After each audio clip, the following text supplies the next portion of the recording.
రాష్ట్ర స్థాయి, జోనల్ స్థాయి మరియు రీజనల్ స్థాయి, ఇంకా అన్ని స్థాయిల నాయకులకు జై భీమ్లు.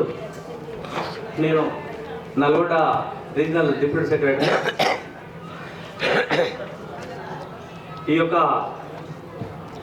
మన యొక్క సంఘాన్ని ఇంత మంచి స్థాయికి తీసుకొచ్చినటువంటి గడ్డం సీనన్న, రాజయ్య గారు, ఇంకా ఇటువంటి నాయకులందరికీ మొట్టమొదటిగా నా యొక్క ధన్యవాదాలు తెలుపుతున్నాను. ఈ స్థాయికి తీసుకొచ్చినటువంటి ఈ సంఘాన్ని మనం నిలబెట్టుకోవాలి, కనీసం ఎంతకన్నా తీసుకుపోకుండా చూసుకోవాలి. దీన్ని ఇదే స్థాయిలో లేకపోతే ఇంకా ముందుకు తీసుకుపోవాలని నేను మీ అందరికీ విజ్ఞప్తి చేస్తున్నాను.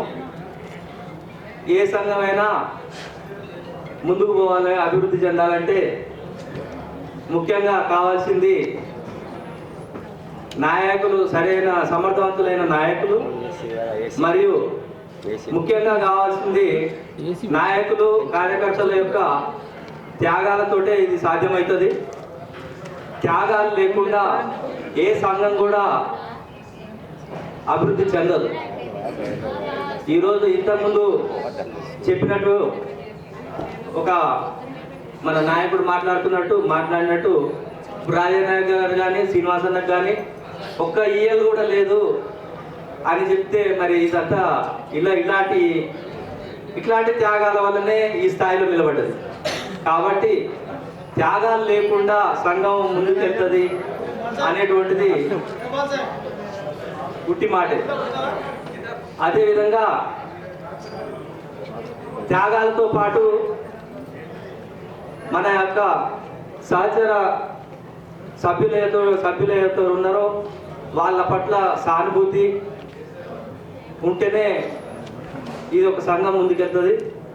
కాబట్టి ప్రతి ఒక్కరు కూడా మన సభ్యులు ఎవరైతే ఉన్నారో వాళ్ళ సమస్యల పట్ల మనం సానుభూతితో ఉండి వాళ్ళ తరపున మాట్లాడడానికి ముందు వచ్చినప్పుడే మన సమస్యలు తీరుతాయి. చిన్నోళ్ళకి అయిపోయేదాకా నింపుకుంటా ఉండు నా ముఖం. ఇంకో విషయము నేను చెప్పదలుచుకుంది ఏంటంటే, సోదరులారా, ముఖ్యంగా నేను గమనించినటువంటిది ఏంటంటే, మన సంస్థలో సాధారణ కార్యకర్తలు కాకుండా నాయకులు అన్న వాళ్ళకు కూడా ఈ సంస్థ యొక్క రూల్స్ రెగ్యులేషన్స్ తెలియవు. చాలా వరకు రాష్ట్ర స్థాయి కానీ, జిల్లా స్థాయి కానీ, డిపో స్థాయి ఎవరికి కూడా నాయకులు, రాష్ట్ర స్థాయి నాయకులకు కూడా అసలు ఈ సంస్థలో ఏం రూల్స్ ఉన్నాయో తెలియదు. రూల్స్ రెగ్యులేషన్స్ తెలియకనే మనం చాలా అన్యాయానికి, మోసానికి, దోపిడీకి గురవుతున్నాం. అసలు ముఖ్యంగా నేను జిల్లాలో గమనిస్తున్నది ఏంటంటే, అసలు 80% మందికి, 90% మందికి అసలు మనం ఎన్ని పని గంటలు చేయాలో కూడా తెలియదు. చాలా మందికి మనం అసలు ఎన్ని పని గంటలు చేయాలి, 8 గంటలే చేయాలనే విషయం కూడా చాలా మంది, 80% మందికి తెలియదు. ఏ డ్యూటీ వేస్తే ఆ డ్యూటీకి పోతారు, ఎన్ని గంటలకు ఓటీలు వేస్తే పోతారు, 15 గంటలు డ్యూటీ వేసినా పోతారు, 14 గంటలు డ్యూటీ వేసినా పోతారు. మేము పోము అనేటువంటి పరిస్థితే రాదు. ఎందుకు రాదంటే వాళ్ళకి అసలు మేము 8 గంటలే చేయాలి, 8 గంటలకు మించి పని చేయాల్సిన అవసరం లేదనేటువంటి ఆ హక్కు గురించి మినిమం ఫస్ట్ ఆఫ్ ఆల్ అసలు తెలవాల్సింది ఏంది ఇళ్ళ పనిచేసే ఉద్యోగస్తులకు. అసలు మా పని గంటలు ఎన్ని అసలు ఎన్ని పని గంటలు చేయాలి నేను అనే విషయం బేసిక్ నాలెడ్జ్ కూడా లేకపోవడం వల్లనే చాలా అన్యాయానికి, మోసానికి గురవుతుంది. 8 గంటలకు మించి పని చేస్తే ఓవర్ టైము డ్యూటీ వేస్తే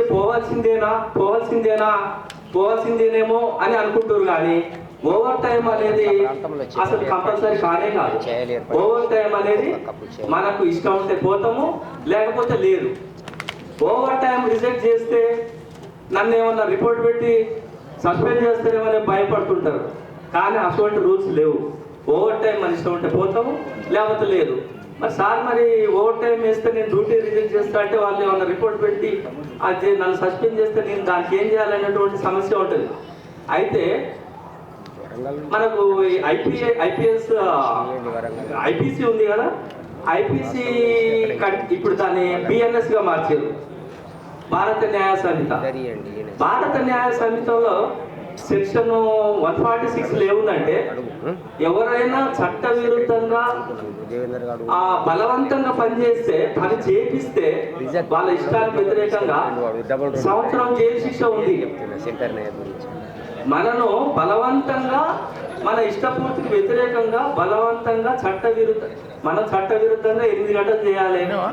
8 గంటల నుంచి మనల్ని ఫోర్స్ చేస్తున్నట్టు అది చట్ట విరుద్ధం అవుతుంది. అది కూడా బలవంతం చేస్తే ఇంకా చట్ట విరుద్ధం అవుతుంది. ఎవరైతే బలవంతం చేస్తున్నారో మనము వాళ్ళ మీద పోలీస్ స్టేషన్లో కేసు పెట్టవచ్చు. సాధారణంగా ఏమైనా మన కంప్లైంట్ సిఐ మీద కంప్లైంట్ చేయాలి, డిఎం మీద కంప్లైంట్ చేయాలంటే ఆర్ఎంకు, వాళ్ళంతా ఒకటే, వాళ్ళు మనకి న్యాయం చేస్తారు అనుకునేది. అసలు కంప్లైంటింగ్ సిస్టమే తెలియదు మనకు. ఓన్లీ ఆర్ఎం ఈడీ వీళ్ళ కాడికి ఇవ్వాలా లేదు కదా. బయట సిస్టమ్స్ కూడా చాలా ఉన్నాయి. మనకేమన్నా అన్యాయం జరిగినప్పుడు మనము ఇప్పుడు మనం బలవంతంగా పని చేయించినప్పుడు ఓవర్ టైం ఇట్లా మన పోలీస్ కేసు కూడా పెట్టచ్చు. అది బిఎన్ఎస్ 146 సెక్షన్. ఎవడైనా ఇప్పుడు డిఎం సిఐ నువ్వు ఓవర్ టైం చేయకపోతే నేను సస్పెండ్ అంటున్నావు, సిఐ డిఎం మీద కూడా పోలీస్ కేసు పెట్టవచ్చు, సంవత్సరం జైలు శిక్ష ఉంది. ఎస్సీ అట్రాసిటీ పెట్టవచ్చు. ఎస్సీ అట్రాసిటీలో కూడా ఎస్సీ ఎస్టీ సభ్యులు ఎవరన్నా తమ ఇష్టానికి వ్యతిరేకంగా బలవంతంగా బలవంతం శ్రమ చేపిస్తే చట్ట విరుద్ధంగా 8 గంటలే చేయాలి. దానికి మించి చేపించడం చట్ట విరుద్ధం. ఎస్సీలను అట్లా చేపిస్తే 3 సంవత్సరాలు జైలు శిక్ష ఉంది. ఎస్సీ అట్రాసిటీ పెట్టవచ్చు పోలీస్ స్టేషన్ పోయి. ఇన్ని చట్టాలు మా అంటే వాడు మనం సస్పెండ్ చేస్తాడేమో, 6 నెలల్లో మనం ఎట్లా చెప్తాం. కానీ వాళ్ళు జైల్లో కూర్చుంటారు అధికారులు. ఈ 2 సెక్షన్లు పెట్టండి, మిమ్మల్ని టచ్ చేయగలుగుతారు ఎవరన్నా? ఈ 2 సెక్షన్లు వాడండి, మిమ్మల్ని ముట్టుకునే సాహసం చేస్తారా డిఎంలైనా ఆర్ఎంలైనా సిఐలైనా? కాబట్టి నాకు తెలిసింది ఏంటంటే, ఏ నాయకత్వ స్థానానికైనా చట్టపరమైన జ్ఞానం లేకపోవడం వల్లనే మనము భయపడాల్సి వస్తుంది. కాబట్టి నేను అనేది ఏంటంటే ముఖ్యంగా సమయపాలన ప్లీజ్ మిత్రులారా. కాబట్టి ఈ రకంగా ఉన్నది. ఇంకొక అంశం, ముఖ్యమైన అంశం ఏంటంటే, ఒక రోజు ఏదో అత్యవసర పనులల్లో ఆబ్సెంట్ అవుతుంటారు. ఏదైనా అత్యవసరమైతే ఉంటుంది. ఆబ్సెంట్ అయితే ఏం చేస్తారు? రాగానే సీటు సిఐ సీటు డిఎం పెడతారు. సీటు డిఎం పెడితే సీటు సిఐ పెడితే అంటాడు, నా దగ్గర ఏం లేదు, డిఎం కాడ కలవండి అంటాడు.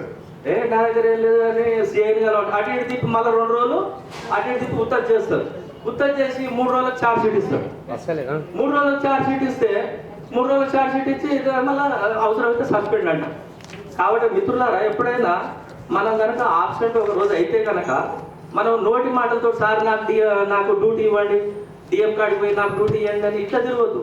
ఎప్పుడైనా కూడా మనం ఆబ్సెంట్ 2 రోజులు ఆబ్సెంట్ అయిపోతే మనం డిఎంకు లెటర్ పెట్టాలి. సార్ ఒకవేళ డ్యూటీ ఇస్తే పర్వాలేదు, డ్యూటీ ఇవ్వకుండా అటు ఇటు తిప్పుతుంటే మాత్రం మనం రిపోర్ట్ చేసిన రోజే డిఎంకు ఒక అప్లికేషన్ పెట్టాలి. ఏమనంటే, సార్ నేను ఇట్లా అత్యవసరమైన పనుల్లో పోయినా, లీవ్ పెట్టిపోయినా, ఆయన శాంక్షన్ కాలేదు, డ్యూటీ తీసుకుంటలేరు, నన్ను డ్యూటీ తీసుకున్నా డిఎంకు లెటర్ పెట్టి మనం ఎక్నాలజ్మెంట్ కనుక ఆ రోజు తీసుకోగలిగితే ఈ మళ్ళీ ఎక్స్ట్రా ఈ 2-3 రోజులు తిప్పేది తప్పుద్ది. ఆ విధంగా మీరు అంటే ఈ విధంగా మనం సేవ్ చేసుకో. ఇట్లా నేను రీజియన్లో చాలా మంది సస్పెండ్ అవ్వడం చూసినా. నేను ఒక్కరోజు ఆబ్సెంట్కు దాన్ని 4-5 రోజులు తిప్పి డ్యూటీ ఇవ్వకుండా మొత్తం 5-6 రోజులు కలిపి మళ్ళీ ఆబ్సెంట్లో చూపించి ఇట్లా సస్పెండ్ రిమూవ్ చేసిన వాళ్ళు. అంటే మనం వచ్చిన రోజే డ్యూటీ ఇవ్వకపోతే కనుక మనం డిఎంకి లెటర్ పెట్టి దానికి ఎక్నాలజ్మెంట్ తీసుకోగలిగితే ఇక మనం ఆ రోజే రిపోర్ట్ చేసినట్టే. రిపోర్ట్ చేసినాక మనకు డ్యూటీ ఖచ్చితంగా ఇవ్వాలి. ఆబ్సెంట్ అయిన వాళ్ళకు డ్యూటీ ఇవ్వను అంటేందుకు అధికారం లేదు. ఛార్జ్ మేమో ఇవ్వచ్చు, కానీ నేను డ్యూటీ తీసుకొని అంటేందుకు డిఎం కూడా అధికారం లేదు. ఛార్జ్ మేమో ఇవ్వచ్చు, డ్యూటీ రిపోర్ట్ చేయగానే డ్యూటీ ఖచ్చితంగా తీసుకోవాలి. 10 రోజులు దాటితేనే డ్యూటీకి తీసుకోవాలంటే కొద్దిగా అవకాశం ఉంది. కాబట్టి మిత్రులారా, ఇటువంటి రూల్స్ ఫస్ట్ తెలుసుకోవడానికి ప్రయత్నం చేయాలి. అట్లా తెలుసుకున్నప్పుడే మనం సేఫ్గా ఉంటాం. చట్ట పరిజ్ఞానం పెంచుకోవాలని నేను విజ్ఞప్తి చేస్తున్నాను. అదేవిధంగా ఒక్క నిమిషం, ఇప్పుడు అన్నట్టు ఇప్పుడు మనలో ఉన్నటువంటిది ఈ యూనిటీ బాగా దెబ్బతింటున్నది. వర్గాలు ఎక్కువైతున్నాయి. ఈ వర్గాలు ఎందుకు ఎక్కువైతున్నాయంటే ఈర్ష్య అసూయల వల్లనే అవుతాయి. వర్గం ఎప్పుడైతుంది? ఈర్ష్య అసూయ వల్లనే అవుతుంది. అంటే ఎదుటోడు పైకి పోతుంటే వాడిని చూసి ఈర్షపడి అసూయ చెంది ఆ వల్ల చీలిపోవడం జరుగుతుంది. మిత్రులలో ఏంటంటే ఎవరైతే సమర్థవంతంగా పనిచేస్తారో వాళ్ళని మనము ప్రోత్సహించాలి, సమర్థులను మనం సపోర్ట్ చేయాలి. వాళ్ళ కింద ఉండడానికి ఏం నామోసి పడవలసిన అవసరం లేదు. సమర్థులు ఉన్నారు, ఇప్పుడు రాజాడాక్ శ్రీనివాస్ గారు, వాళ్ళు సమర్థులు, వాళ్ళని మనం సపోర్ట్ చేసి అసోటోళ్ళని మనం సపోర్ట్ చేసుకుంటే మన సంఘం బలం ఉంటుంది. కాబట్టి సంఘాన్ని బలపడాలంటే మనం ఈర్ష్య అసూయ తగ్గించుకోవాలి. ఎవరైతే మంచిగా పర్ఫెక్ట్గా సమర్థంగా చేయగలుగుతారో వాళ్ళకి మనం సపోర్ట్ ఇవ్వాలి. ఆ రకంగా మన సంఘాన్ని పెంచుకొని ఐక్యతగా ఉండి ఐక్యతతో అన్ని సాధ్యమవుతుంది. ఈ అవకాశం ఇచ్చినందుకు ధన్యవాదాలు తెలుస్తున్నాను. Thank you very much. Thank you అన్న. తీసుకున్నటువంటి సోదరిమణి అరుణ గారిని కూడా ఒకసారి సాధారణంగా మేము వేదికపై ఆహ్వానిస్తున్నాం. అరుణ మేడం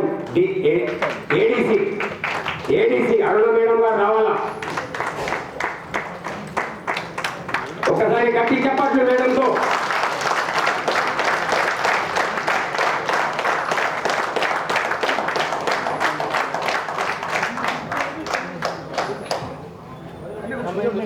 అమ్మ ముందుకు రా. तोड़ी बैसन सूर्यकళ చంద్రకళ మేడం అని బ్యాస్ కరే తూ పార్టీ బ్యాస్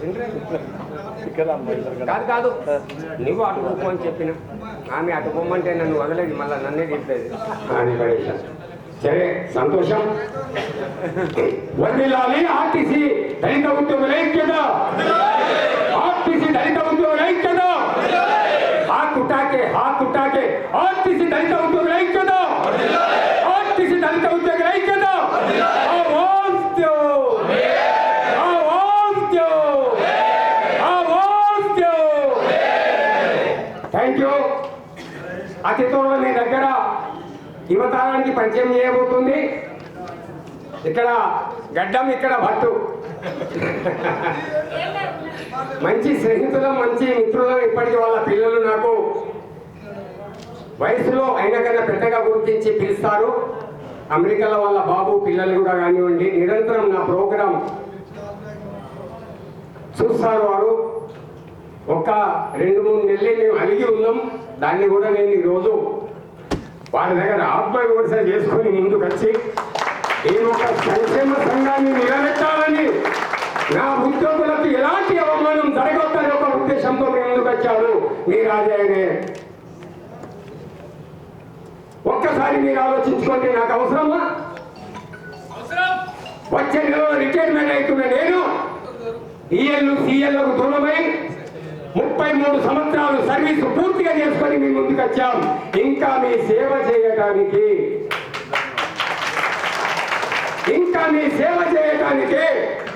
ఇంకా ఎక్కువ స్టోరీలో పోను.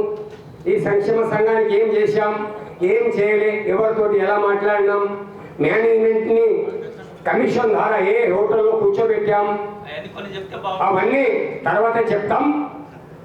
ఇప్పుడు ఎందుకంటే 10 సంవత్సరాలు ప్రాతినిధ్యం వహించినటువంటి వ్యక్తి,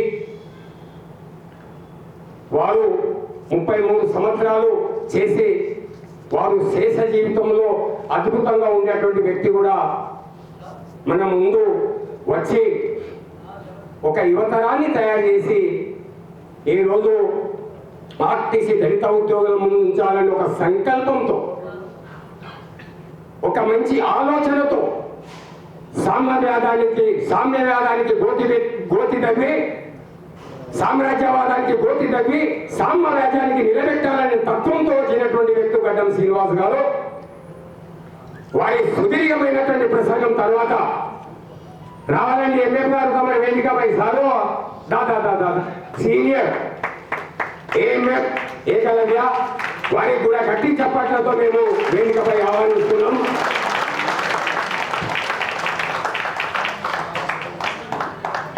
మీరు డైరెక్షన్ అసలే మీరు ఏది చెప్పినా కుర్చీ కాడ నాకు డైరెక్షన్ ఇవ్వదు. మెమొరీ ఏది ఉన్నదో అదే పోతుంది. నువ్వు మిస్గైడ్ చేస్తే పోతున్నది.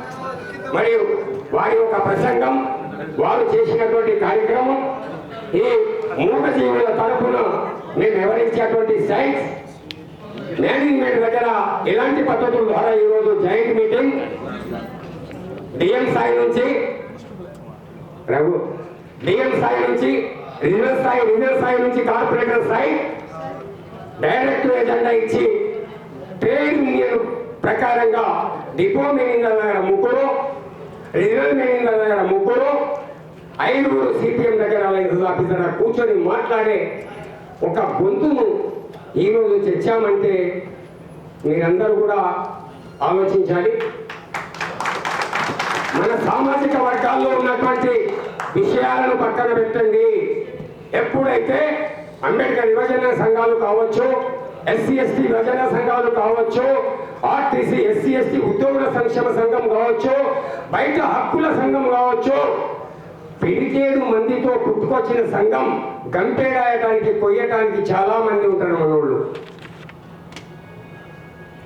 ఎలాగైతే కట్టమను మామని బాహుబలి నమ్ముకున్నారో వెన్నుపోటుకు గురి అయినటువంటి సమాజం వాస్తవ విషయం కాదని ఒక విషయాన్ని మీకు తెలియజేస్తున్నా. ఆ వెన్నుపోటుకు గురి కావద్దని, మా వారి లక్ష్యంలో మా ఊపిరి ఉన్నంతసేపు చేయగలుగుతామని, చేసి తీరుతామని, ఇంకా కొన్ని సమస్యల పుట్టలో ఉన్న మా సామాజిక వర్గాల్లో విముక్తి కలిగించడానికి ముందుంటామని తెలియజేస్తూ, మరి వారి యొక్క విధి విధానాలు, వారి ఒక ఎలాగైతే ఈ ఎస్సీ ఎస్టీలో సాగినటువంటి జీవితానికి వారు ఒకసారి సుదీర్ఘమైనటువంటి ప్రసంగానికి అవలంబిస్తూ ఇంకా కాసేపట్లో ఎలక్టెడ్ ఉంటుంది బాడీ కాబట్టి మీకు మరి మధ్యాహ్నం 4 గంటల తర్వాత కూడా టీ వస్తుంది. పూర్తి స్థాయిలో ఈ కార్యక్రమానికి చేసుకున్న తర్వాతనే హాల్ నుంచి బయట పోవాలి అని చెప్పి మీ పేరు రిక్వెస్ట్ చేస్తూ మరి గౌరవనీయులైనటువంటి రాష్ట్ర ప్రధాన కార్యదర్శి గడ్డం శ్రీనివాస్ని వారి అమూల్యమైనటువంటి సందేశాన్ని ఇవ్వాలని చెప్పి కోరుచున్నాను.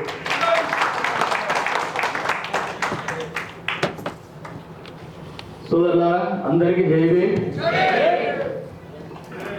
సో ఈరోజు మీరందరూ మా ఆహ్వానాన్ని మన్నించి నా వంతు కృషి చేయాలనే ఉద్దేశంతో మీరందరూ వచ్చినందుకు మీ అందరికీ శిరస్సు వంచి నమస్కరిస్తున్నా. ఏదైతే ఈ సభ అలంకరించిన పెద్దలు రాజయ్య నాయక్ గారు కానీ, చంద్రకళ గారు కానీ, సహచరులు సోదరులందరూ మీరంతా ఇక్కడ ఒక నాయకులుగా వచ్చారు, ఒక సభ్యులుగా కాదు. మీ అందరికీ ఇంతమంది చెప్పిన సందేశంలో చెడును విసర్జించి మంచిని రిసీవ్ చేసుకోండి.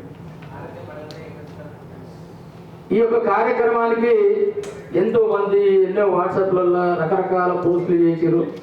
నేను ఈ నెల నాకు చాలా గొప్ప నెల. ఏదైతే 14 ఏప్రిల్ పండుగ రోజులు ఎట్లా వస్తాయో,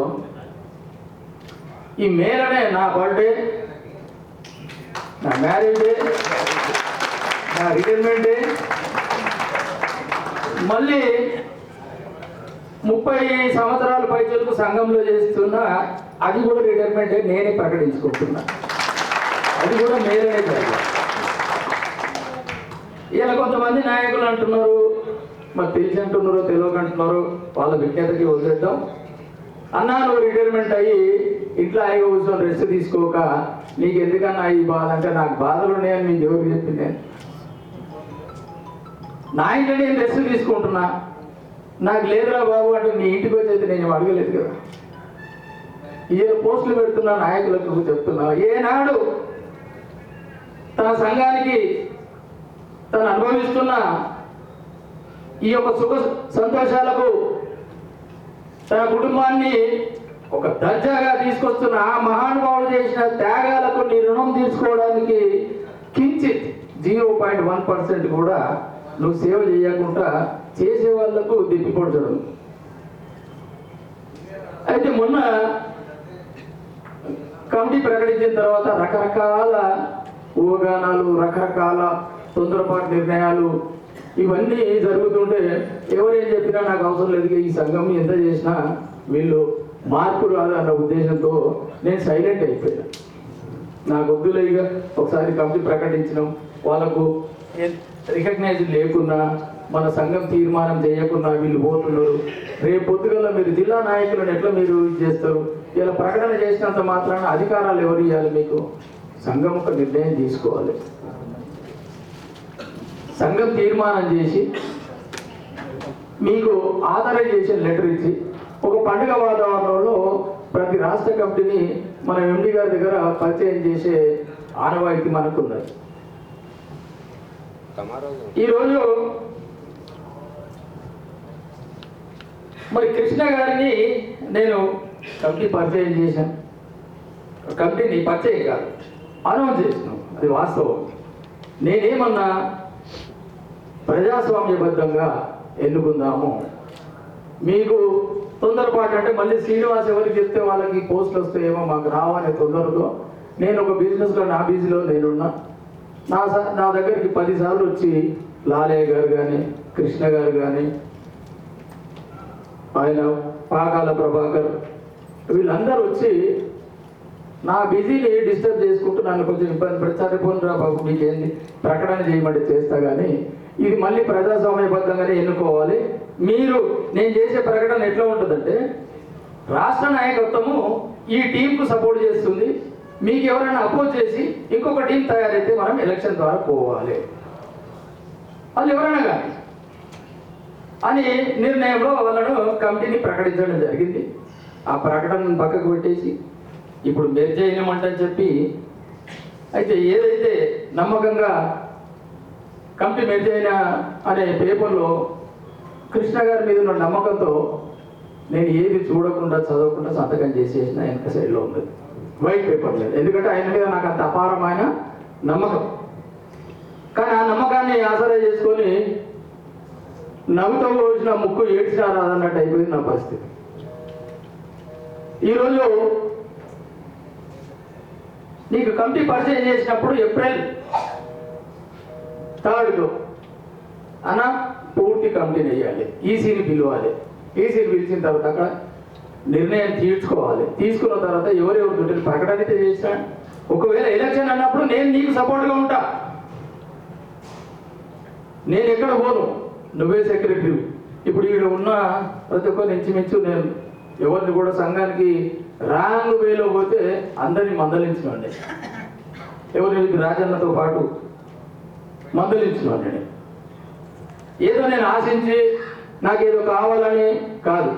ఇప్పుడు నేనేం ఫీల్ అవుతున్నంటే, నాకంటే ఆస్తి పనులు ఇక్కడ ఎవరు లేరేమన్నంత ఫీల్ అవుతుంది. నాకున్నదే రేకుల ఇల్లు అయినా ఇక్కడ ఈ సంపాదన ఎక్కడికి వెళ్ళి తెచ్చుకుంటే ఏం పెట్టుకుంటాం?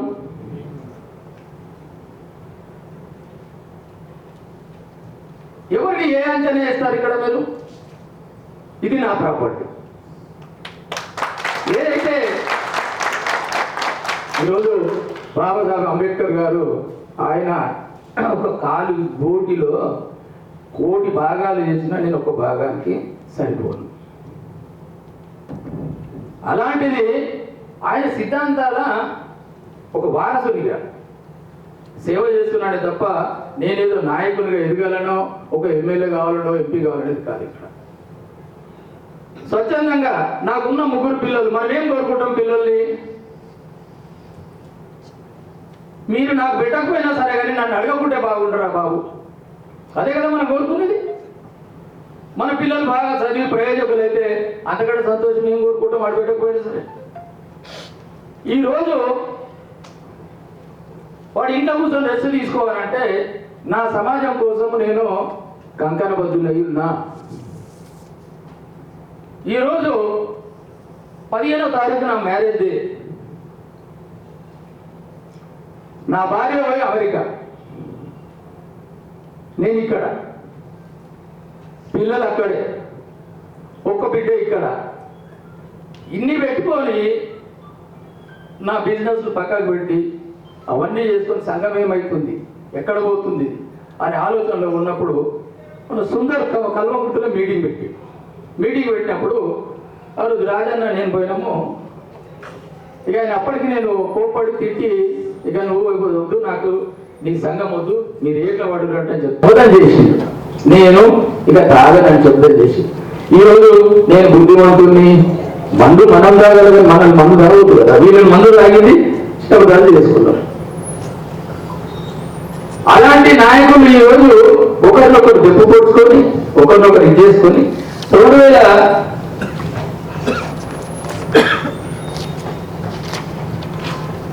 నరసింహన్నకు తెలుసు. నరసింహన్ ఎక్కడ ఉన్నాడు?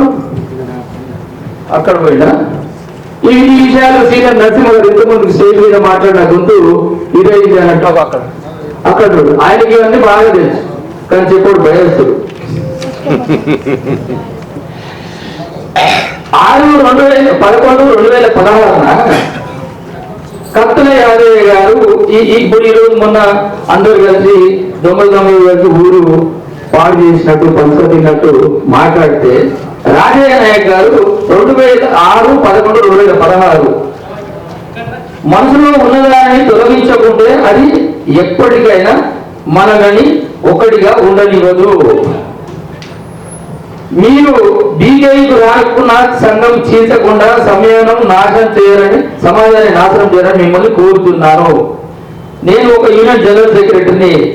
2 సంఘాలు సరైనవి కాదు. తర్వాత 2 యూనియన్లు ఒకటైనా సపోర్ట్ చేయకండి అనే తర్వాత మళ్ళీ ఏం చేసిండు, 2 సంఘాలు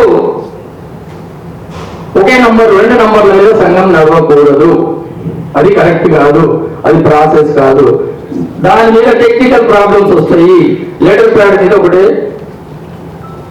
రిజిస్ట్రేషన్ నంబర్ ఉండాలంటే చెప్పి మనకు అన్ని చెప్పిన ఈ బుద్ధిమంతులు వాళ్ళ అవసరానికి ఇలా రిటైర్మెంట్ నాయకులు ఉండొద్దు అని నేనే ముందు నుంచి ఎందుకు చెప్తున్నంటే, నా తర్వాత ఇప్పుడు నేనే చేయాలి, భక్తున్న రోజు సత్యదాకా నేనే చేయాలంటే నా ఎన్నుకున్న సోదరులు ఎట్లా వాళ్ళు డెవలప్ కావాలనే ఉద్దేశంతో 4-5 సంవత్సరాల నుంచి రిటైర్మెంట్ వద్దు అనేది ఎలిగేషన్ పెట్టింది.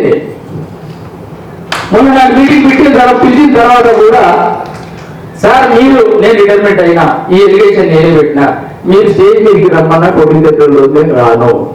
మరి ఆ రోజు మీటింగ్ వచ్చిన ఎంతమంది ఉన్నారో తెలుసుకోవాలి. మరి నేను ఈ మాట మాట్లాడినా లేదా అనేది. అది రాజన్న మీరు ఇప్పుడు ఎవరు ఉన్నారు ఆ రోజు? ఒకరు వ్యక్తిత్వాన్ని ఏదన్నా పాడైతే మనం మార్చాలి, కానీ నేను గొప్ప, నేను ఇది వాళ్ళంత దొంగ లంగాన్ని నువ్వు చెప్పుకున్నంత మాత్రాన గురించి తన కింది నలిపేది కదండి. ఈరోజు నేను ఎంతమంది నాయకులను తయారు చేసినా నేను పక్కన పెడితే వాళ్ళ మనస్తత్వంతో వాళ్ళ చేసి ఉండాలి. ఈరోజు మన ఎస్ఐ లక్ష్మణ, నేను సంఘంలో పనిచేయడానికి కారకుడు, అప్పుడు ఆయన కానిస్టేబుల్ ఉండే, అన్న నీకు ఇంత ఇదిగా ఉన్నది, నీకు ఇంత పలుకుబడి ఉన్నది, మన సంఘానికి ఎందుకు ఏ సమయాన్ని వృధా చేసుకుంటున్నావు అంటే, అప్పుడు 1996లో నేను డివిజనల్ డిపో అధ్యక్షునిగా, డిపో కమిటీ అధ్యక్షునిగా ఎన్నుకొని 10 సంవత్సరాలు చేసింది. ఆ తర్వాత మళ్ళీ నన్ను డివిజనల్ సెక్రటరీగా ఎన్నుకున్నారు 2 సంవత్సరాలు. మళ్ళీ జోనల్ సెక్రటరీగా రీజనల్ సెక్రటరీ ఎన్నుకున్నారు, అది 6 సంవత్సరాలు. మళ్ళీ జోనల్ సెక్రటరీ ఎన్నుకున్నారు, అది 2 సంవత్సరాల పైకి. ఇలా డిపో అధ్యక్షుడిగా 10 సంవత్సరాలు చేస్తే జనరల్ సెక్రటరీగా కూడా 10 సంవత్సరాల పైకి నేను చేసినప్పుడు మన సంఘం ఎట్లా ఉంది, ఒక తీర్పు సందులో ఉన్న ఆఫీస్ను రాజయ్య నాయక్ మా ఇద్దరు జోడెట్ల పడిలాగా ఈరోజు ఎన్నో పెద్ద ఆఫీస్. మరి మన ఆఫీస్కి ఎంతమంది వచ్చిందో ఆ రెండింటిని కలిపి కూడా మనమే తాళం వేసుకొని మన దగ్గర పెట్టుకుంది. ఒకప్పుడు 50 మందిని మీటింగ్ పెట్టాలంటే చాలా కంజెస్టెడ్గా ఉంటుంది. ఈ రోజు 150 మందితో మనం ఈజీగా మీటింగ్ జరుపుకోవచ్చు. అక్కడ ఏ సమావేశమైనా జరుపుకోవచ్చు. అలాంటి కార్యక్రమాలు చేస్తున్నప్పుడల్లా నువ్వు ఏదైతే గ్రీవెన్స్ పోయిన గ్రీవెన్స్ మళ్ళీ తిరిగి తీసుకురావడానికి రకరకాల ఇబ్బందులు జరుగుతున్నప్పుడు అనేది మరి సుభాష్ గారు ఎన్నో వేడి చేసిన తర్వాత కూడా తన సెక్రటరీ తీసేయగానే 10-6 స్టేట్ అన్ని రిజిస్ట్రేషన్ చేసుకున్నారు. ఇప్పుడు వాటిలో ఊరపడలేదు 2 సంఘాలే కాబట్టి 2 సంఘాల పేపర్లు అన్ని వెంకటి ఒకరు యూనివర్సిటీ కాడ కూర్చొని పిహెచ్డి 50 రూపాయలు, బిఏ 30 రూపాయలు, ఇంటర్మీడియట్ 20 రూపాయలు అని సర్టిఫికెట్ అమ్ముతున్నాడట. మంచి తెలివికలు ఆడు అమ్మిటోడు ఏం చేతుడు గుర్రం మీద వచ్చాడు, మామూలుగా కాదు. గుర్రం మీద వచ్చి అడిగితే ఇంకొకడు వచ్చిందంట, వచ్చి బాగా డిగ్రీ సర్టిఫికేట్ అంటే వాడు అంటున్నాడు ఏ సర్టిఫికేట్ గోడకు వెళ్ళి గజంకి వెళ్ళి అని అన్నాడు. అంటే ఈ గాడిదలు ఈ సర్టిఫికెట్లను తయారు చేసి అమ్ముకుంటా పోయి నా సర్టిఫికెట్ 2 సంఘాలు పెట్టి నా 3 సంఘాలు పెట్టి ఎందుకు పెట్టారని 2 సంఘాలు 3 సంఘాలు నువ్వు పెట్టిన సంఘంలో నీ ఊళ్ళో ఉంటుంది కదా, దళితులు ఉంటాడు కదా, పరాయుడు కూడా వస్తాడు. నీకు ఇంకా 2 సంఘాలు ఏం అవసరం ఉంది పెట్టినావు, ఇప్పుడు 2 సంఘాలు ఐక్యం చేయాల్సిన అవసరం ఏముంది? ఓకే, దాన్ని కూడా ఒప్పుకుందాం. నువ్వు చేసిన తప్పుకు మనం సరిదిద్దుతాం. 2 సంఘాలు ఏకమైనప్పుడు నేను ఏదైతే కమిటీ ప్రకటన చేసినో ఇప్పుడు ఇంతమంది 240 అయినా 240 అభివృద్ధి నాయకుడు ఉన్నారు. సరే, నేనంటే రిటైర్మెంట్ అయినా నేను అవసరం లేదు, నా సొంతంగా స్వయం ప్రకటన నేను చేసుకున్నా. మరి రాజకీయ నాయకులు ఏమైంది? ఆయన రిటైర్మెంట్ కాలేదు కదా, నువ్వు ఎందుకు ఆయన తీసుకోలేదు? అంటే దీన్ని మధ్యలో ఏదున్నా ఒక నాయకుడు అంటూ మస్తు గొడవ జరుగుతున్నట్టు చేసినటువంటి సంఘం సమాజ శ్రేయస్సు కోరి మనం మాట్లాడే మాట కరెక్ట్ గా ఉండాలి, సిద్ధాంతపరంగా ఉండాలి, ఓ శాసన పరంగా ఉండాలి. అలాంటిది మరి నీకు అట్లాంటప్పుడు నువ్వు రిటైర్మెంట్ అయిన వాళ్ళే వద్దావు, ఒప్పుకుందాం. మరి థామసరావు రిటైర్మెంట్ అయ్యాడు, పద్మారావు రిటైర్మెంట్ అయ్యాడు, బుద్ధ విశాల్ రిటైర్మెంట్ అయ్యాడు, ఇంకొక అతను రిటైర్మెంట్ అయ్యాడు. అందరూ పెట్టుకొని ఆడబెట్టి మీటింగ్ పెట్టి ఎంతమంది వచ్చారు, ఎన్ని రీజనల్ నాయకులు వచ్చారు. సరే, నీకు నచ్చినట్టుగా ఏదో నీ సంతోషానికి పెట్టుకునేమో అది సంతోషపడదు. ఈరోజు ఎవరైతే మనోళ్ళు ఎవరైనా సంఘంగా ఉంటారంటే చెప్పి కమిటీ ప్రకటన చేస్తే నీకు కమిటీ తీర్మానం చేయకముందుకే తీసుకుపోయి నేను సెక్రటరీ అయిపోయినా, నేను సెక్రటరీగా రిజైన్ చేయకపోతే, నువ్వు ప్రెసిడెంట్గా రిజైన్ చేయకపోతే, మనం ఉన్న ఇప్పుడు జిల్లా కమిటీలు అందరూ వచ్చారు. కమిటీలో రాజకీయ నాయకులు నేను ఉండొచ్చు, అది మీరు ఇచ్చిన పవర్ కాబట్టి నేను స్టాండర్డ్ నిలబడుతున్నాం. మీరు పెద్దలని మమ్మల్ని గుర్తించకపోతే మేము మాట్లాడే అర్హత స్థాయి మాది కాదు. మమ్మల్ని పెద్దలని మీరు గుర్తించినప్పుడు ఆ పెద్దరికం వస్తే ఇంకేదో చేసినట్టుగా అయిపోతుంది. మీ అనుమతి లేకుండా, మీ సమ్మతి లేకుండా మేము తీసుకున్న నిర్ణయం ఒకవేళ మీరు తప్పన్నా కానీ ఏదో రకంగా మిమ్మల్ని సందేహించి అది కాదయ్యా ఇది పరిస్థితి అని చెప్పి మిమ్మల్ని కన్విన్స్ చేసేవాళ్ళమేమో. అది ఏది కాకుండా నేను సెక్రటరీ అయిపోయినా, నేను ప్రెసిడెంట్ అయిపోయాను. అదొకటైతే ఎప్పుడైతే నేను రాజయ్య నాయక్ గారు సంఘం కోసం ఇది చేస్తున్నప్పుడు ఈ 10th స్టేట్ నాయకులందరికీ నా మీద కక్ష ఉంది. వీరు మమ్మల్ని ఒక నీడ కూడా రానియలేదు, మమ్మల్ని చాలా ఘోరంగా ఇది చేసింది అనేది నా మీద వాళ్ళకు ఒక పెద్ద అభియోగం. దాన్ని కృష్ణ రూపకంగా తీసుకొని మన సంఘాన్ని నాశనం చేయడానికి, నా మీద కక్ష తీసుకోవడానికి వాళ్ళు వేసిన పన్నాగ వరే. మొన్న తుర్కపల్లిలో మీటింగ్ పెట్టినప్పుడు ఈరోజు 14 ఏప్రిల్ రోజు జోనల్ నాయకుడు నిరంజన్ ఉన్నాడు, రీజనల్ నాయకుడు శంకర్, సుధాకర్, మరి సికింద్రాబాద్ నరేందర్, బేబీ సింగ్, చాలా మంది ఉన్నారు, గణేష్, వీళ్ళందరూ ఉన్నారు. వీళ్ళందరికీ ఏమి ఇవ్వకుండా నీ పదవి కోసం అప్పటికి ఒకరోజు వేయడానికి 3 నిమిషాలు కోరుకున్నట్టు వాళ్ళని 10th స్టేట్ లో ఉన్న వాళ్ళను తీసుకొని నువ్వు పెద్దరికం ఇస్తుంది. ఇన్నేళ్ళు కష్టపడి వీళ్ళు పని చేస్తున్న వాళ్ళకి ఎంత బాధ అవుతుంది?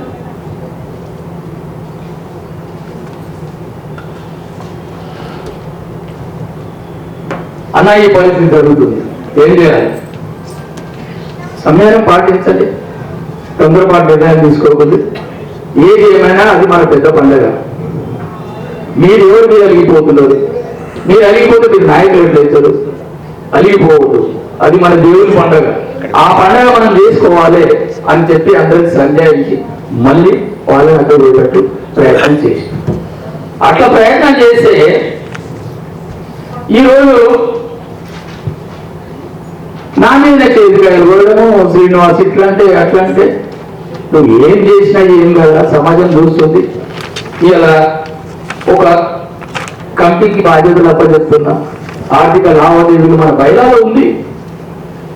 మన బయలాలో ఏమున్నది? ఆర్థిక లావాదేవీలు ఎవరైతే కమిటీ హ్యాండ్ ఓవర్ చేస్తున్నారో బ్యాంకులో ఉన్నది మైనసా ప్లస్సా వీళ్ళకి హ్యాండ్ ఓవర్ చెయ్యాలి.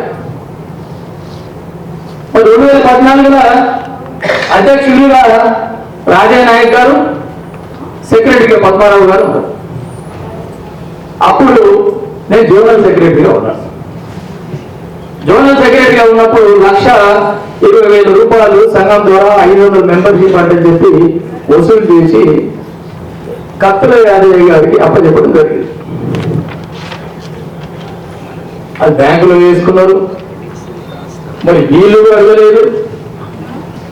నా వరకు వచ్చేసరికి నేను వీళ్ళని అడిగితే మాకు అకౌంట్ అప్పచెప్పలేదు, వాళ్ళ దగ్గరనే ఉంది అంటే, అన్న మరి నేను ఆర్డర్ చేసిన డబ్బులు కూడా ఉన్నాయి కదా సంఘం, నేను లక్షలు పెట్టాలంటే నాకు ఉంది కాదు. ఏదైనా ప్రోగ్రామ్ అవుతుందంటే నా కార్డు తీసి 20,000 30,000 డ్రా చేసిన దాఖలాలు ఉన్నాయి. ఈ రోజు మన సంఘం ఆఫీసులో నేను స్టార్టింగ్ వచ్చినప్పుడు కింద చెత్త వేసి కూర్చుని మీటింగ్ అయిన వాళ్ళు నాయకులు అంటే ఇక కుర్చీ మీద కూర్చున్నారు. 10, 12, 13 కుర్చీలు ఉండే. అప్పుడు 2013 మీటింగ్ జరిగినప్పుడు ఏంటి మన వాళ్ళతో కింద కూర్చుంటుందంటే చెప్పి ఉద్దేశంతో నా కొడుకు నా ఫస్ట్ శాలరీ వచ్చింది అని పంపించి అదే శాలరీలో చేర్చుకున్నా.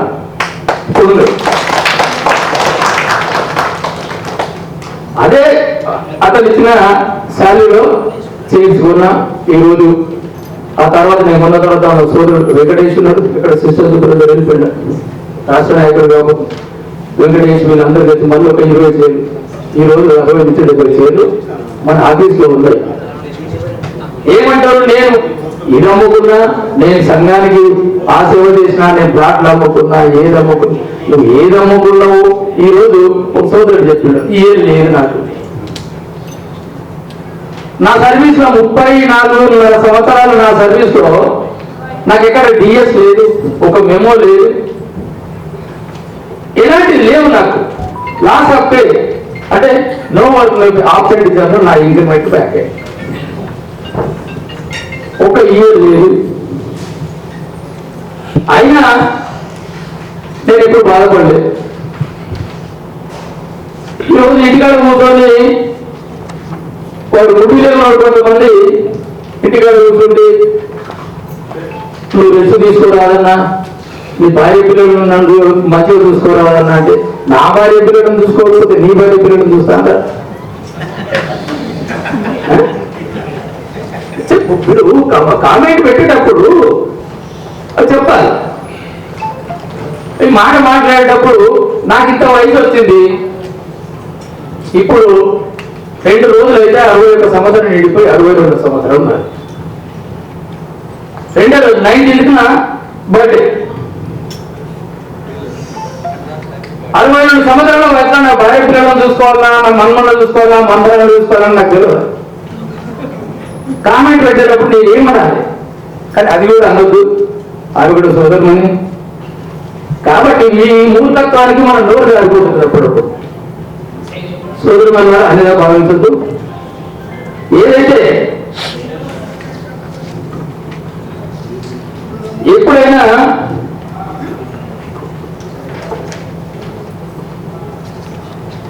బాగా గుర్తుంచుకోండి, అడవిలో గాయపడిన పులి బాధలో ఉన్నప్పుడు తను తీసే శ్వాస ఎంత భయంకరంగా ఉంటుందంటే గర్జన కన్నా ఎక్కువ కూడా భయంకరంగా ఉంటుంది. గాయపడ్డ పులి అది వదిలే శ్వాస అడవిలో గర్జన కన్నా భయంకరంగా ఉంటుంది. ఇప్పుడు ఈ రోజు అదే గర్జన నాది. ఎందుకు నా సంఘాన్ని ఇక్కడ పాడు చేస్తారు వీళ్ళు? నాకే పరువు మీద ఆశ లేదు. ఒకసారి కాదనుకున్నా, మరి ఇదే రోజు నాకు ఇన్ని అవాకులు చిరాకులు పేరుతో 10 సంవత్సరాల నుంచి ఒక పైసా ఖర్చు పెట్టకుండా నీకు ఏది దమ్ము లేదు నా పక్కకే తిరుగుతున్నావు కదా. నేను గత 6 సంవత్సరాల నుంచి చెప్తున్నా, నేను ఈ సెక్రటరీగా చెయ్యను, దయచేసి నా పర్సనల్ ప్రాబ్లమ్స్ ఉన్నాయి, నా పిల్లల పెళ్లిళ్ళకు కూడా నేనేం చేయాలి. ఒక్కరు ఉన్నప్పుడు ఇట్లాంటి పెద్ద లిస్టు 2 పేపర్ల లిస్టు తయారు చేసుకొని ఒక పిల్లల పెళ్లిళ్ళు అయితే ఒక్కొక్క పని సంఘ సభ్యులకు కావచ్చు, నా తోబుట్టులకు కావచ్చు, నా బంధువులకు కావచ్చు, నా బామడులకు కావచ్చు, ఒక్కొక్క పని అప్పచెప్పి పెళ్లి 2-3 రోజులు ఉన్నదన్నాక కూడా నేను నా పిల్లలే కానీ పని చెయ్యలేదు. ఒక నిష్టం చేసుకొని డబ్బు నేను ఇచ్చేసుకొని కూడా నేను సంఘం కోసం పాటుపడ్డాను. అలాంటి ఈరోజు వాడు ఇది ఇది ఇచ్చిండు, ఆయన అక్కడ పోయింది ఇక్కడ పోయిండు అని చెప్తా ఉంటాడు. ఇప్పటిదాకా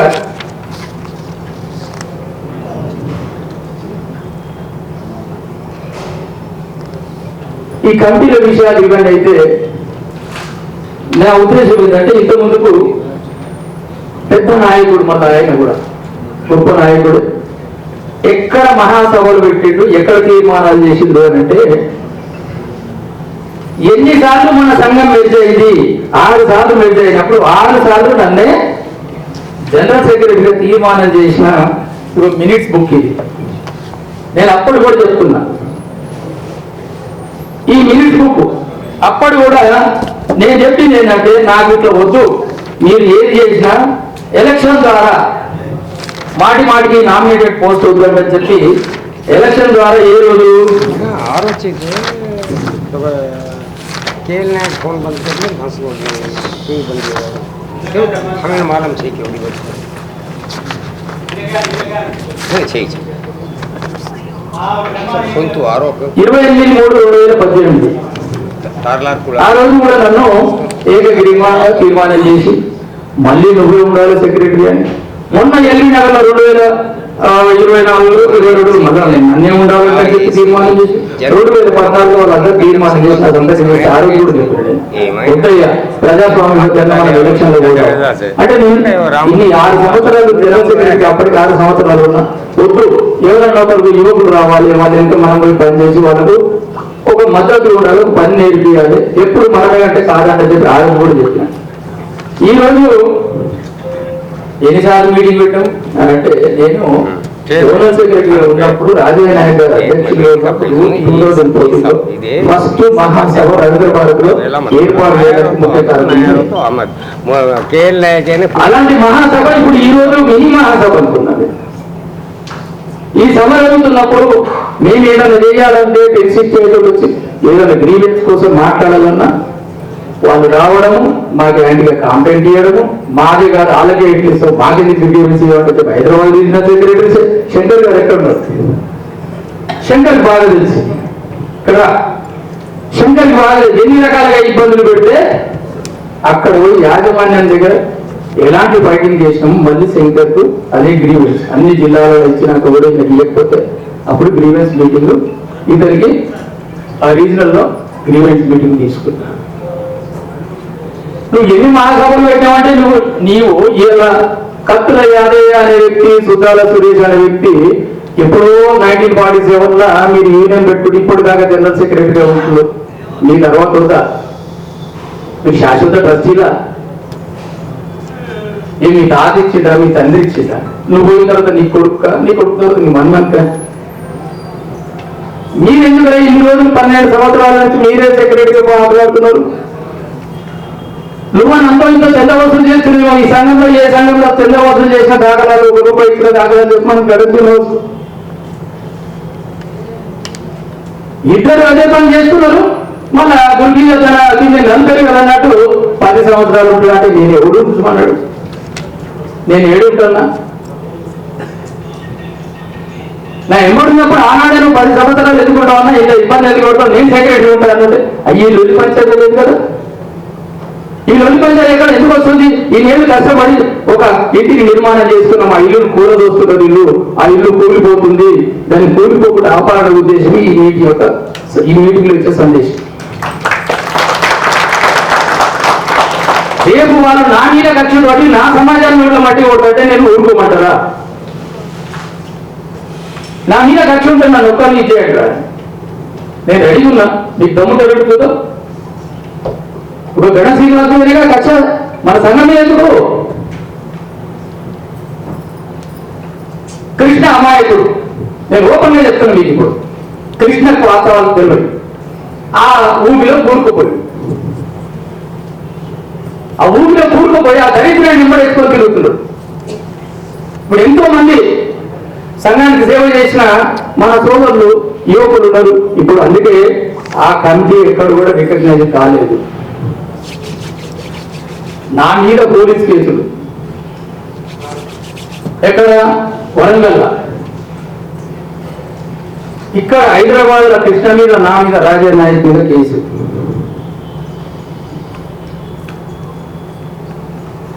నా మీద చనిపోయిన నా ఫ్రెండ్ మధు మీద, ఆయన ఏం లేదు. ఈ మన కైక సత్యనారాయణ వియ్యంకుడు, మా ఇద్దరి మీద కేసు మల్కాజ్గిరి మీద. మీరు ఏం పొందుకుంటున్నారా? నేను రిటైర్మెంట్ అయ్యే మూమెంట్లో ఇదే వరంగల్ ఒక నాయకుడు, మనకు బాగా రమేష్కి తెలుసు,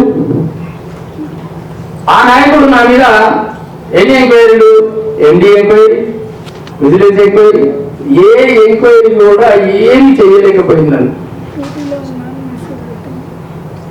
ఇప్పుడు కృష్ణ మీద కేసు పెట్టిన, రాజయ్య నాయక్ మీద కేసు పెట్టినోడికి నువ్వు సంఘంలో ఒక అడిషనల్ సెక్రటరీ అని క్రియేట్ చేసుకొని నువ్వు పదవిచ్చి చేసినట్టు నాకు ఎంత బాధ అనిపిస్తుంది. నిన్ను ఒక తోబుట్టులాగా నమ్మిన కృష్ణ, ఒక తోబుట్టులాగా, మనం ఒక తల్లి పిల్లల్లాగా నమ్మిన వాళ్ళ ఉచ్చులో పడి నాకు చిచ్చు పెట్టింది. వాళ్ళ ఉచ్చులో పడి నాకు చిచ్చు పెట్టి, ఏనాడైతే సుభాషి కనుక ఏ ఫ్యామిలీలలో పోయినా, సంఘాన్ని కాదు ఫ్యామిలీలో పోయినా, ఆ ఫ్యామిలీ నాశనం అయిపోయింది, రిలేషన్షిప్ కట్ అయిపోతుంది. ఇక నేను ఇన్ని రోజుల నుంచి సంఘంలో పనిచేస్తున్నా, ఏ ఒక్కరినాడు చెప్పమంటారే వీరికి సబ్టాచ్ ఫీలింగ్ ఉందని. అలాంటి ఫీలింగ్ ఉన్నాడు అసలు వాడు నాయకుడే కాదు, వాళ్ళ తండ్రి పేరే చెప్పుకోవద్దు. ఒక నాయకత్వం వహించడానికి సబ్టాచ్ ఫీలింగ్ ఉన్నాడు, వాడు నాయకుడు కాదు, వాళ్ళ తండ్రి పేరు చెప్పుకోవద్దు. కాబట్టి అలాంటి నాయకత్వం వహించిన నన్ను ఇప్పుడు ఈరోజు సంఘాన్ని ఎక్కడో గుర్తుపెట్టి ఏదో చేద్దామంటే చెప్పి మాట్లాడితే ఎట్లుంటది? ఇవాళ మన సోదరుడు జేడీ నాయక్ ఒక మాట అన్నాడు, అన్ని జాతులను కలుపుకొని పోవాలి. ఇది బాగినండి మీరు సోదరులారా, జేడీ నాయక్ ఒక మాట ఏమాట, అన్ని జాతులను కలుపుకొని పోవాలి. ఇవాళ మనం మాట్లాడేటి కొన్ని ఎట్లుంటాయంటే, పని అంటే నేను రాను, నా కొడుకు రాడు, నా తాత రాడు. పాలు అంటే నా ముగ్గురు పాలు మాకు అక్కడ పక్కకు పెట్టు. జాతుల వారుగా పంచుకుంటూ పోతా ఉంటే నువ్వు పని చెయ్యవు, పాట చెయ్యవు. నేను రిజర్వేషన్ కు నేను భద్రుడును, నేను అర్హుడని అంటే చెప్పి నువ్వు రిజర్వేషన్ల పదవుల కోసం వస్తే సంఘం కాదది. ఎవరు పని చేస్తారో మాగా ఉండొచ్చు, మాదిగా ఉండొచ్చు, లంబడ, ఎరకల, డక్కల, సింధు, మాదిగా ఏదైనా ఉండొచ్చు, పని చేసిన వాళ్ళకి పదవి ఇవ్వండి. నాయకులారా, ఇప్పుడు కొత్త తరము ఎవరికైతే చెప్తున్నారో వాళ్ళకి చెప్తున్నారు, ప్రతిదీ దామాష ప్రకారంగా చెయ్యండి. ఆ దామాష ప్రకారంలో కూడా పని చేసినట్టు చేయండి. నువ్వు ఎవరు నీ నాయకులను నా నాయకులను అని పెట్టుకుంటూ పోతే మనంత దౌర్భాగ్యుడి దూరం ఉండడు. నేను ఇప్పుడు వచ్చే కొత్త నాయకత్వానికి నేను ఇది ఆర్డర్గా భావించాలి.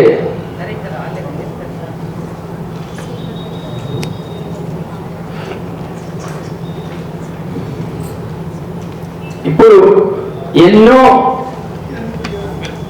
ఇది చేసి నా సర్వీస్ లో ఆఖరికి ఆదిలాబాద్ కమిటీ చేయలేకపోయాదని చాలా బాధపడేవాడిని.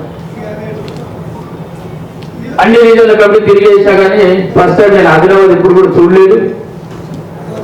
తమ్ముడు మధుకర్ పుణ్యాన నేను ఆదిలాబాద్ చూసిన.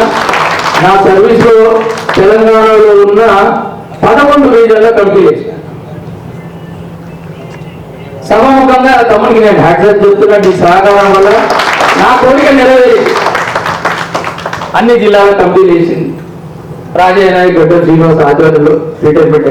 ఇప్పుడు ఆ జిల్లాలో వేసిన కమిటీలు నిలబెట్టుకోవాల్సిన బాధ్యత మీది.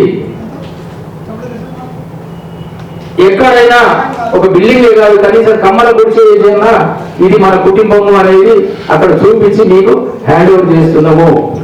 ఆ కుటుంబాన్ని కాపాడుకోవాల్సిన బాధ్యత మీది. అది మీరు కాపాడలేక సత్కిల పడిపోతే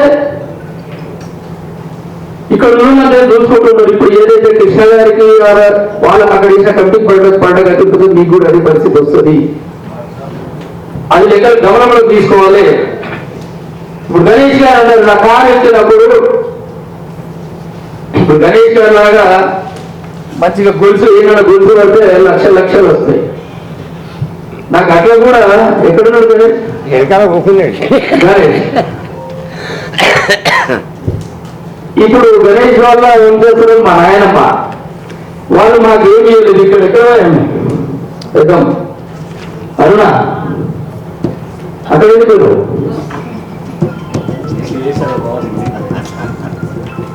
ఈయన నా మేనపోవడం. ఇంతమంది ఏ రోజైతే పాప పెళ్ళి అయ్యి 5 రోజులు అయింది నా కొడుకు ఈ కారు ఇప్పించేది. అది ఈరోజు మా సంఘానికి సేవ చేసి మీ ద్వారా మీరు ఇచ్చిన బాధ్యతతో నా రుణం తీర్చుకున్నా.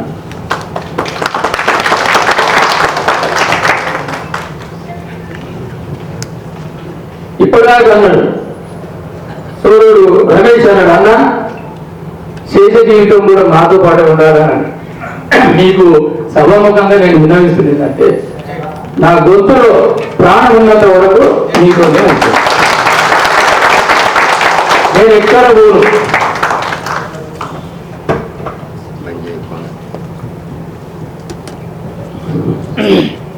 ఈరోజు సంఘం పెట్టబోతున్నా అని చెప్పి నా మన్మని చూడడానికి కూడా పోలే. అలాంటిది చాలా బాగా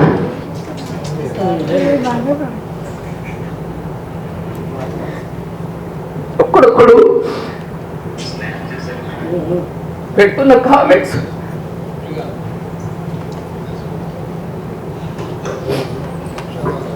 ఎందుకు ఇంత కష్టపడి వాళ్ళు ఏం బాధపడతారు, ఇంత సేవ చేసి ఆఖరణ రిటైర్మెంట్ అయినాక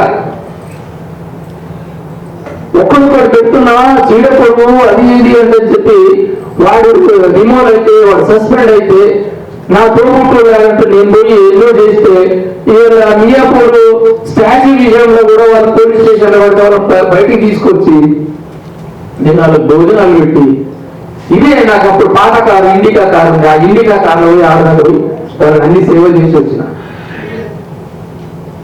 సోదరులారా ఎందుకు చెప్తున్నంటే ఈ బాధలు మంచిది కాదు, ఒకరిని ఇబ్బంది పెట్టడం. ఇంకొక పురిలాగా ఉన్న నన్ను ఇప్పుడు టీచింగ్ చేసే పరిస్థితి వచ్చిన స్టేజ్ మీద. కాబట్టి మీరందరూ మనసులో పెట్టుకోండి, ఇప్పుడున్న ఈ నాయకత్వానికి మీరందరూ సహకరించండి. వీళ్ళు సహకరించినప్పుడు వీళ్ళు తప్పులు చేసినప్పుడు ఎదిరించండి.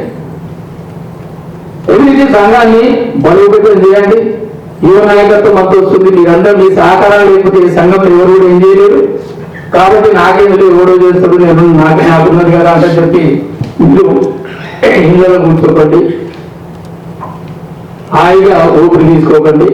ప్రతి క్షణం మీరు కష్టపడ్డప్పుడే సంఘం అనేది బలోపేతం అవుతుంది, మన సమాజం బలోపేతం అవుతుంది. ఇవాళ మీరు సమాజానికి చదువుకున్న వాళ్ళు సేవ చేయకుండా అంబేద్కర్ గారు ఉసులు పంచుకున్నట్టే ఈ సంస్థలో ఉన్నవాళ్ళు చదువుకున్న వాళ్ళు నాకెందుకు ఎవరు చేస్తాడని చెప్పి మీరు విడమర్చి ఆడమర్చి నిద్రపోతే అది మంచిది కాదు, మీకు మన పిల్లలకు కూడా మంచిది కాదు. కాబట్టి మీరందరూ సరే మిమ్మల్ని డిస్టర్బ్ చేసినందుకు నన్ను మన్నిస్తారని కోరుకుంటున్నాను. ఏదైతే నా సందేశం ఉందో నెక్స్ట్ మీకు ఇచ్చే అవకాశం ఉంటుందో ఉండదో ఇప్పటికే బాబు బాధపడుతున్నాడు అక్కడ రమ్మని. కాబట్టి ఈ ఉన్న నాయకత్వానికి మీరందరూ సహకరిస్తారని కోరుకుంటూ నాకు ఇచ్చిన ఈ అవకాశానికి దేవుడిని చెప్తున్న అవకాశం.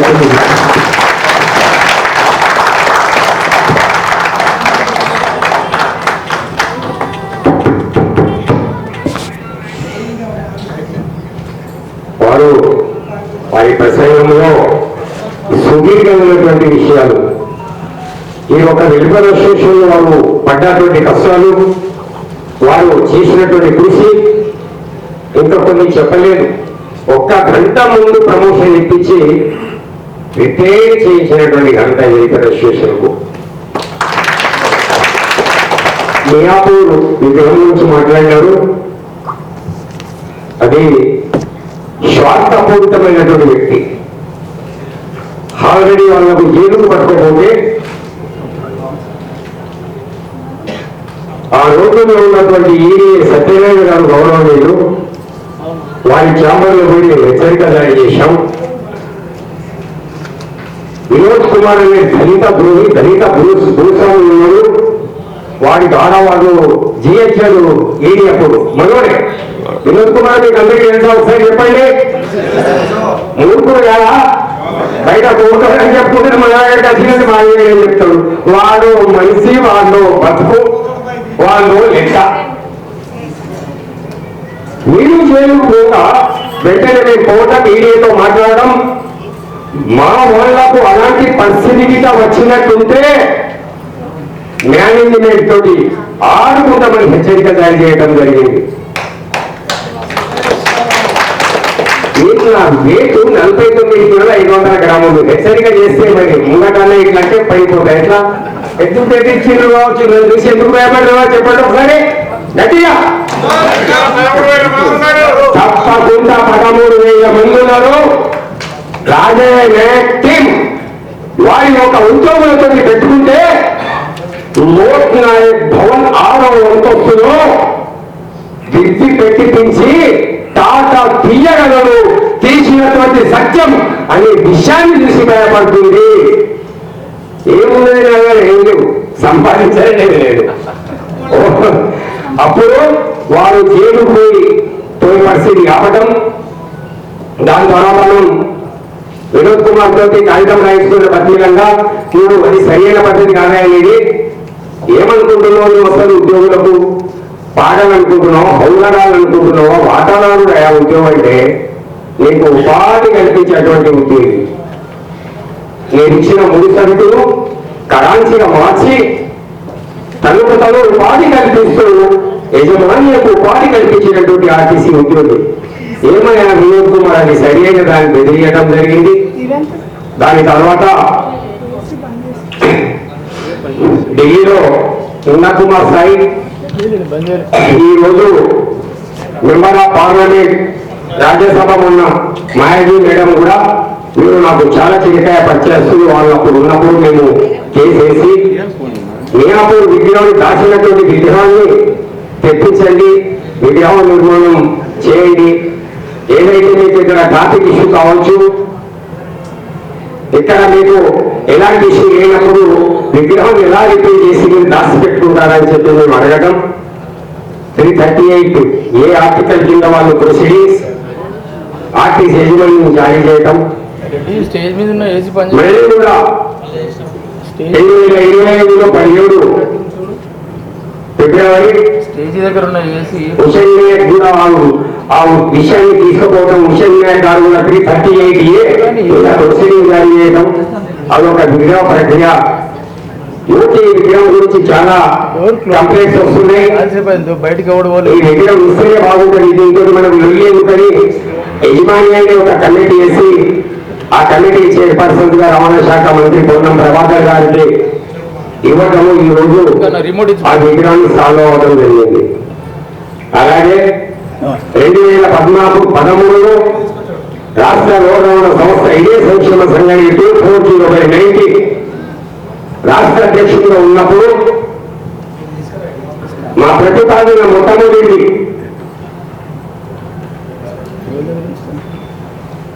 TGSRTC SC employees welfare association silver Jubilee Telangana రాష్ట్ర ప్రధాన మహాసభ 2011-2015 శుక్రవారం రోజు 2 గంటలకు 14 hours గౌరవనీయులు మాన్య శ్రీ రవాణా శాఖ మంత్రి మహేందర్ రెడ్డి గారు, గౌరవనీయులు మాన్య శ్రీ కీర్తిశేషులు ఈ రోజుల్లో నాయుడు నరసింహారెడ్డి హోంశాఖ మంత్రులు,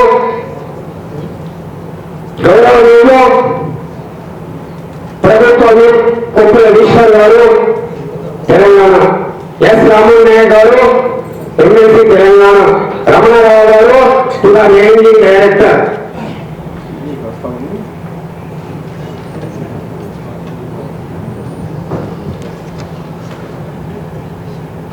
శ్రీమూర్తి రవి గారు కార్పొరేషన్ ఎస్సీ, చెల్లప్ప గారు IAS ST commission chairman Telangana state, CHA Nagu గారు commissioner of labour RTC, Purushottam Naik గారు సీనియర్ ఈడీ, నాగరాజు గారు ఈడీఏ, రవీందర్ గారు ఈడీ, సత్యనారాయణ గారు ఈడీ కరీంనగర్ జోన్, జేబీ గారు గౌరవ సభ్యులు, మన పీపుల్ ఫ్యామిలీ వారు కూడా పాల్గొనడం జరిగింది. కార్పొరేషన్ ఆఫ్ తెలంగాణ రాష్ట్ర అధ్యక్షుడు మహేష్ రాజు గారు, తామసరావు గారు వ్యవస్థాపకులు, వ్యవస్థాపకుల పేరు ఉంచలేని కత్తులు ఏదయ్య గారు, కత్తులు దుర్మార్గుడు, దౌర్భాగ్యుడు, పనికి మారిన దత్తం అనడానికి నాకు ఎలాంటి బాధ లేదు. రాష్ట్ర మొట్టమొదటి మహిళా గారు చంద్రకళ, రాష్ట్ర మహిళా అధ్యక్షుడు గారు Padmarao, general secretary SC ST. Dalit Ratna award తనకి ఎట్లా వచ్చింది అవార్డు? నా అవార్డు ఎదుగుందని దళిత రత్న ఎప్పుడో ఇచ్చింది, 20 సంవత్సరాలు ఎదుగుతో నాటి తెలియదు. ఇలా పెద్దగా పెట్టుకున్నాడు. సభాధ్యక్షుడు, రాష్ట్ర అధ్యక్షుడు రవీంద్ర భారతిలో బి రాజయ్య గారు. ఈ ప్రోగ్రాం మా అధీనంలో జరగటం, అప్పుడు ఉన్నటువంటి ఏఐలు అన్ని రకాల ప్రాబ్లాలు మీరు చెప్పుకోవడం, అప్పటికే తెలంగాణ మజ్దూరు యూనియన్ మరియు మా ఒక సమావేశాన్ని చూసి మాలో ఒక చీలిక వర్గాన్ని సృష్టించి మారా అనే దళిత భూస్వామికి ఒక ఇన్స్టిట్యూషన్, సుభాష్ అనే ఒక దళిత భూస్వామి రిటైర్డ్ జనరల్ సెక్రటరీ ఏపీఎస్ఆర్టీసీ, వారు ఇంకో ఇద్దరు మూర్ఖులు అక్కడక్కడ కలిసి 2013లో వాళ్ళు ఒక రిజిస్ట్రేషన్ 1068 ఇవ్వడం జరిగింది. ఇది వాస్తవ విషయం. ఈ విషయంపై తీవ్రంగా మేము మాట్లాడాం.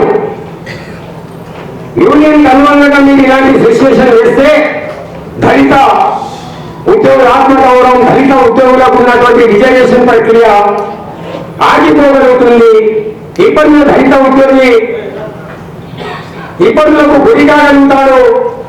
ఇలాంటి పరిస్థితులు మీరు మానుకోవాలని హెచ్చరిక చేసిన వాళ్ళు లెక్క చేయకపోతే 3 ఏడీలు, 3 ఆర్ఎంలు, 4 డీడీఎంలు, ఒక ఎమ్మెల్సీ, ఏడీ నగర్లో 4 సార్లు మేము హేరింగ్ కూర్చొని డిస్కషన్ చేశాం. నియమ నిబంధనలతో గ్యారంటీ పెట్టుకున్నాం. వారి ఒక సమీక్షంలో ఆస్ట్రేలియాలో ఉంది సార్, ఎవరు రాజేంద్ర ప్రసాద్ ఆస్ట్రేలియాలో మంచి నియమ నిబంధనల డాక్టరీ పెట్టుకున్నాం. అన్ని రకాలు చేసుకున్న తర్వాత మేము అటు పోవడం మళ్ళా మొదటి కొరవటం. అంటే ఎంత దుర్మార్గమైనటువంటి వాడంటే దళిత వాస్తవానికి దళిత ఉద్యోగులు సృష్టించి శ్రమించి వారి యొక్క ఆలోచనకు అనుగుణంగా రాజ్యాంగంలో ఉన్నటువంటి రైట్ ఇంప్లిమెంట్ చేయడానికి మేము ముందుకు పోతా ఉంటే అక్కడక్కడ దొంగతైన ప్రమోషన్ తీసుకొని మా మీద రకరకాల ప్రాబ్లం కూడా మేము తట్టుకుని పోయాం. 2013లో నేను తీసుకున్న రాష్ట్ర రోడ్ల సంస్థ ఏదైతే ఉందో 2409 మన సంఘానికి రాష్ట్ర అధ్యక్షుడుగా విపరీతమైనటువంటి తాకడి, విపరీతమైనటువంటి బాధ నిరంతరం ఎదురు రావటం లేదు. ఏం చేయాలో ఏం చేయకూడదు ఆలోచన లేదు. ఎక్కడ యాక్టివిటీ ఎక్కడ ఆగిపోవటం, ఎక్కడ సమస్యలు ఎక్కడ ఆగిపోవటం, కులధృవీకరణ తప్పులు ఇచ్చుకొని ప్రమోషన్ టైంలో ముందుకు పోవడం, ఎన్నో రకాల ప్రతిఘటన చేశాం. కానీ అక్కడ ఏమనిపించింది? 2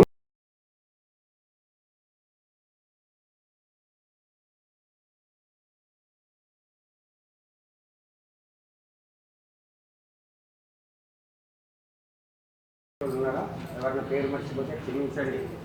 ఏకైకమైన నాయకుడు వాళ్ళు 2013 నుంచి న్యాయపడబడ్డది. ఎందుకు నాకు అర్థం కాలేదు. ఇప్పటిదాకా కూడా మంచి శేష జీవితం, మంచి పిల్లలు అద్భుతంగా ఎదిగారు. వారు కూడా ఈ ఒక సంఘానికి సంబంధించినటువంటి తమ అనుభవాన్ని చెప్పడానికి మేము పిలిపించడం జరిగింది. మొట్టమొదటి తెలంగాణ రాష్ట్ర రోడ్డు రవాణా సంస్థలో తెలంగాణ బైబికేషన్ తర్వాత మొట్టమొదటి రాష్ట్ర అధ్యక్షులుగా చంద్రకళ గారికి వారి అద్భుతమైనటువంటి ప్రసంగాన్ని ఇవ్వాలని చెప్పి కోరుతున్నాను.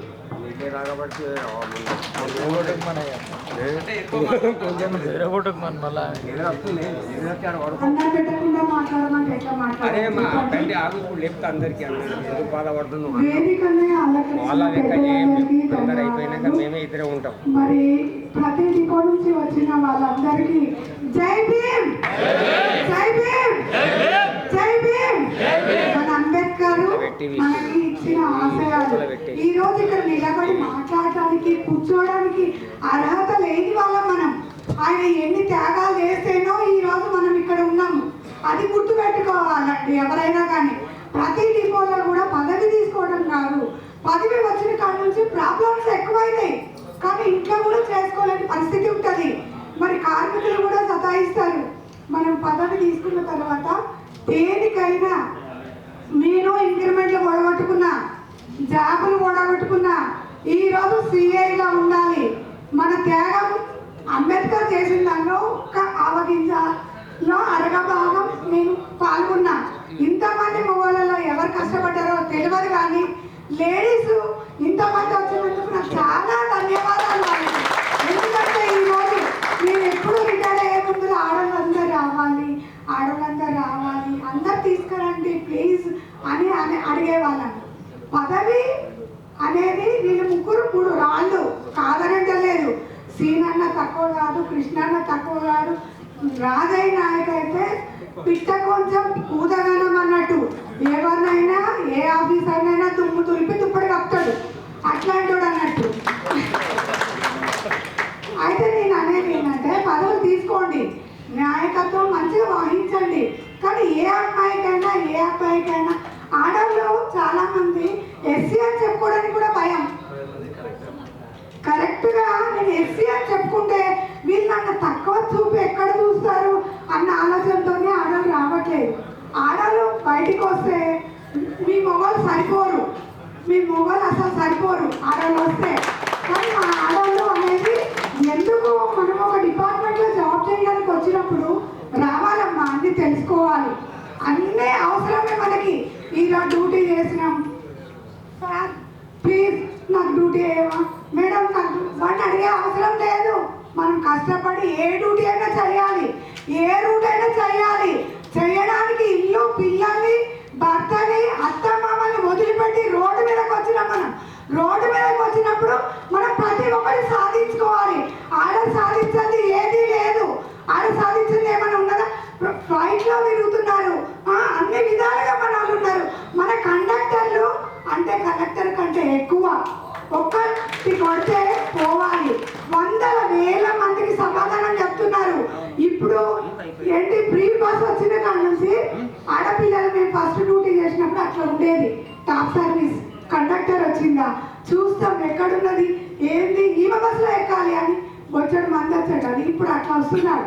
అయితే మీరు అంతమందికి సమాధానం చెప్పినప్పుడు మన సంఘాన్ని ఎందుకు ముందుకు తీసుకెళ్ళలేకపోతున్నారు? అదొకటి. మీరు కూడా ఇంతమంది ఉన్నారు కదా మొగోళ్ళు, అంతమంది ఆడోళ్ళు స్టేజ్ మీద కూర్చోడానికి రావాలి, అందరి ముందుకు రావాలి. ఎవరు తక్కువ కాదు ఆడోళ్ళు. ప్రతి ఒక్కరికి ప్రతి ఒక్క టాలెంట్ ఉంటుంది. ఆ టాలెంట్ అనేది బయట పెట్టుకోవాలి. నేను చేస్తా సంఘానికి పని, ₹1 కూడా ఆశించకుండా, ఎవరి దగ్గర ఛాయ్ తాగకుండా, ఏ డిపోలో ప్రతి ఒక్కటి సాధించుకుని వచ్చిన కండక్టర్ ఉన్న కాడ నుంచి ఎవరైనా గల్ల పట్టుకుని కొట్టి వాళ్ళకి డ్యూటీలు ఇప్పించిన రోజులు ఉన్నాయి. మనం తలుసుకుంటే ఏదైనా చేయగలుగుతారు. ఈ రోజు వచ్చిన ఆడవాళ్ళు ఒక్కొక్కరు ఒక్కొక్క డిపో కాదు. మన రాష్ట్రానికి తెలంగాణ అంటే తెలంగాణ ముద్దు బిడ్డలాగా నిలబడి మీరు కూడా పదవులు తీసుకుని పని చేయాలని అడుగుతున్నాను నేను. ఎందుకంటే మనం వెనుక పోవద్దు. మీరు వెనుక పోతే మనం తొక్కేస్తారు. మనం ఎందుకు కూర్చోవద్దు ఇంటి దగ్గర, మనం ఎందుకు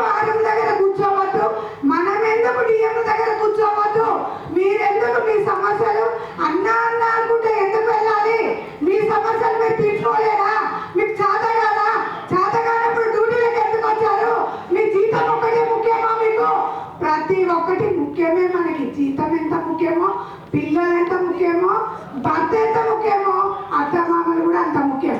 మీ అందరికీ తెలియని విషయం, నా భర్త బీసీ అయినా కానీ నేను వాళ్ళందరినీ ఎదురు తిరిగి నేను ఎస్సీ ఉన్నా కాబట్టి నేను వస్తామని వచ్చిన.